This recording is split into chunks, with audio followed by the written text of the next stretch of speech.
na komi focaliser na Rwanda. Situation économique ya Rwanda sikoyo eza ndenge nini?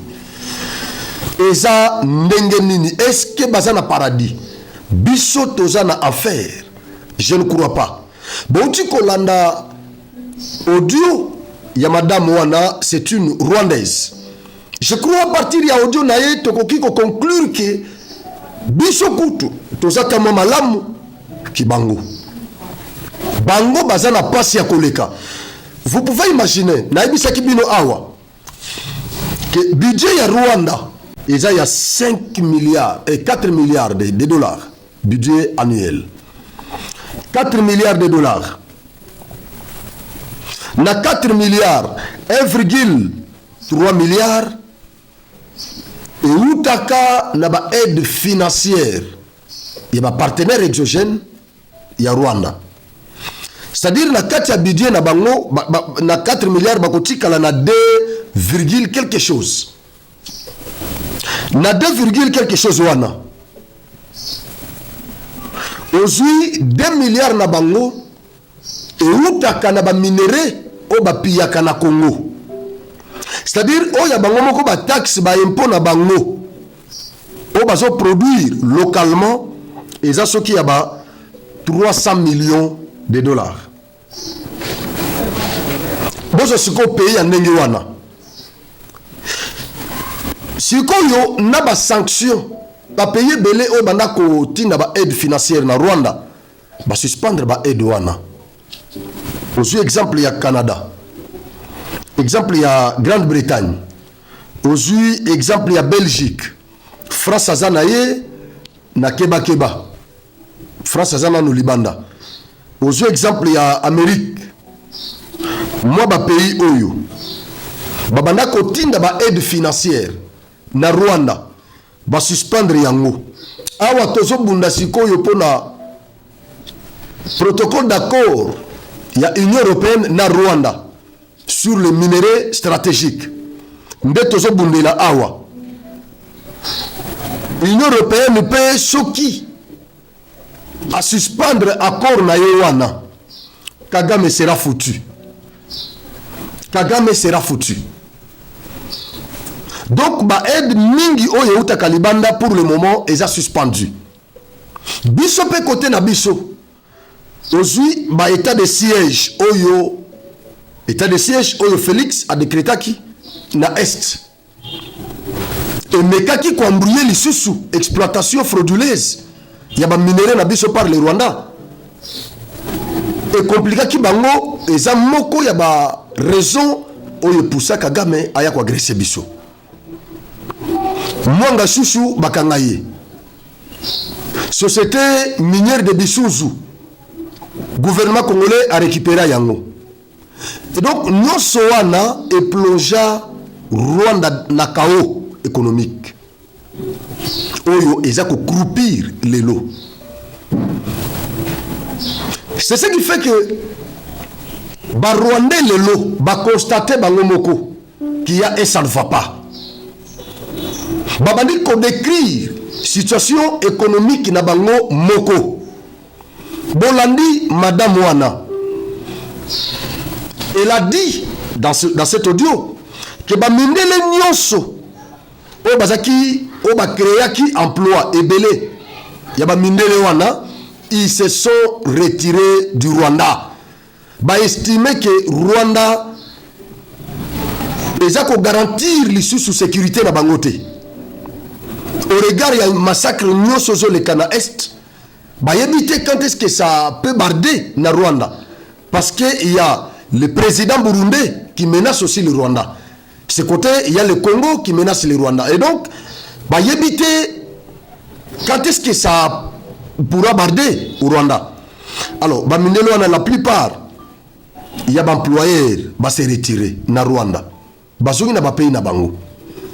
Ce qui a fait que l'entreprise wana mingi et kangi.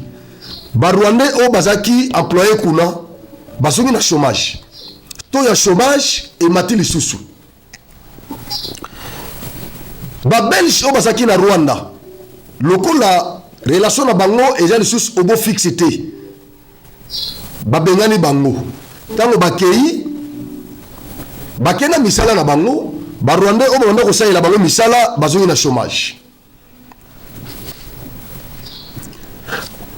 Pourcentage ya taux ya chômage et matili susu makasi na Rwanda.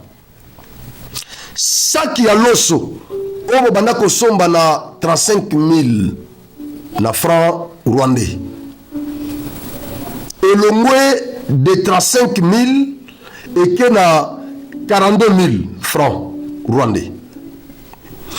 Bidon ya mafuta ya 5 litres et que na 15 000 francs.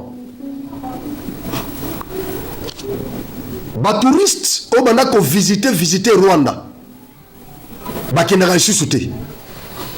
Ba hôtel nyonso ya Rwanda eza vide. Ba client bazomona na te.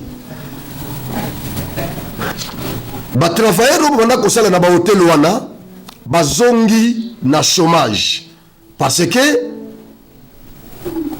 ba client bazoya te na ba hôtel comme vous le savez. Kolo hôtel a kofuta bino tango ba client bazoya. Mais tango ba client bazomona na te akoza mbongo wapi ya kofuta kabino na ba restaurant na bango bazolamba biloko bato bazolia ngote bazosala perte bakofuta ba travailleur ndenge nini ba touriste bayoke sur Rwanda te. Donc au regard de tout ça ba Rwandais va comprendre que situation na biso économique sociale eza malamu te babandi ko dénoncer yango bango mokonde bazo révéler biso na kati ya audio bolandi pona bandeko bazo kaswahili te que passe ezaka na Congo te et pas na biso kutu eza koleka et pas na biso pasi eza ya koleka kutu oya bino.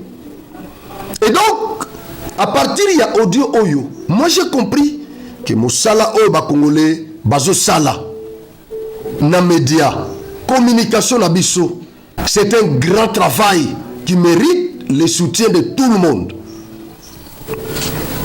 Parce que la structure nous sommes sanctionnés Rwanda. C'est sur base de la communication nabiso, officielle et non officielle. Nous devons comprendre que le Rwanda, Kagame était menteur. Nous sommes c'était que des mensonges. Ils ont compris maintenant qu'il y a la vraie version que les Congolais détiennent. Il y a un monde qui a exposé mes coloniaux. Biso, force numérique, bah image nyoso totiaka. Tout ce que nous faisons, ces gens-là, bah impérialistes, ne vous en faites pas. Ces impérialistes. Balanda kaba média na biso. Ezala ba o bazo sala ba émission na Chiluba, na Lingala, na français. Na Swahili, na Kikongo, nyonso wana balanda kabiso, ils ont des programmes, il y a traduction à la langue. Ils nous suivent tous ces gens-là, tout ce que nous disons ici. Balanda kabiso. Et donc, discours nabiso, yangonde kitisi Rwanda. Rwanda memeli biso minduki, akanisi ke minduki nyonso Ukraine, oyo France abana kotindi la ye. Akanisa ke ako renverser biso na minduki wana. Akanisa ke ba okanga biso minoko na minduki wana. Malgré agression, malgré la prise de quelques zones de l'est de notre pays, mais nous sommes là chaque jour dans nos médias en train de faire des coups de gueule contre le Rwanda. Et tous ces coups de gueule que nous faisons sont écoutés par ces décideurs internationaux. Et aujourd'hui, le Rwanda, l'économie rwandaise est par terre. Le social rwandais est précaire. Aujourd'hui, ce sont des Rwandais qui commencent à pleurnicher.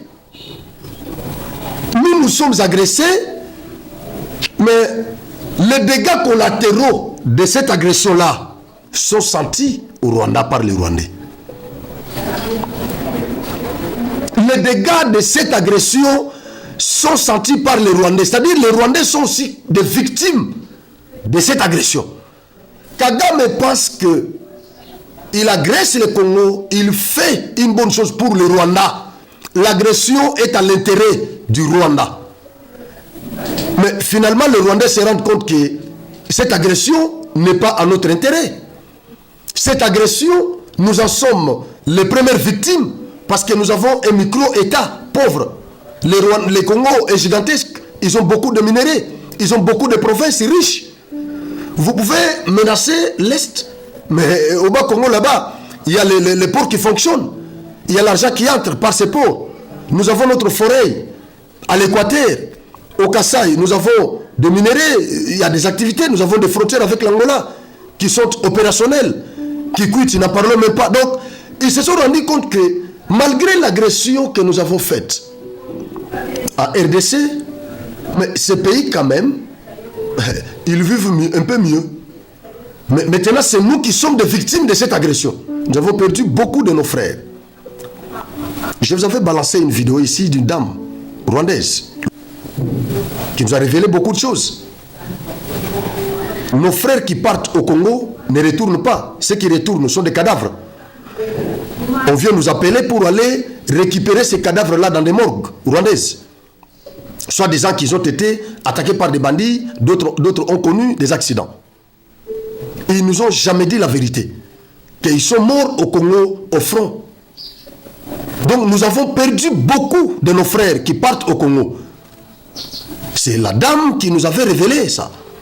Et donc, les Rwandais sentent aussi les affres de cette guerre. Les Rwandais empathissent aussi. Ceux qui sont au Congo pensent qu'il n'y a que nous qui empathissons. Ils empathissent aussi.